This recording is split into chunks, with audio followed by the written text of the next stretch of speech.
Hello, I'm in a 2015 Subaru Crosstrek, and today I'm going to show you check your oil level.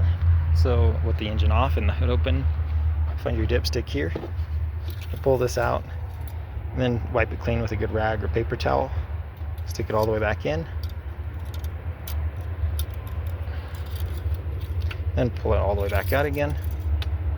And then we'll check the end. There's two dots there. The one on the left is your full, and the one on the right is your low mark. So you'd ideally want it pretty close to that dot on the left. No, let's say it is low. Stick this all the way back in.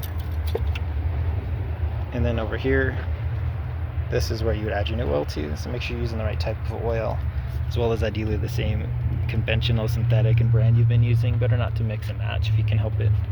But you just unscrew this, and with the funnel or straight from your quart jug, fill as needed.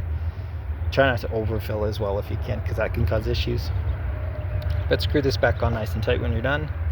And then I would start the motor for like 5 seconds or so to circulate the new oil, turn it off, and then repeat the process we did in the beginning with this dipstick to check if we're at that full mark now.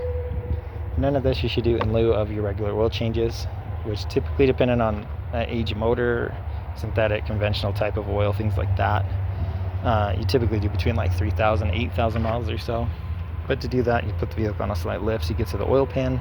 You pull the oil plug, drain all the old oil out, replace any filters as needed, screw the oil plug back in nice and tight, and then here add the recommended amount of oil you'd need for your particular motor.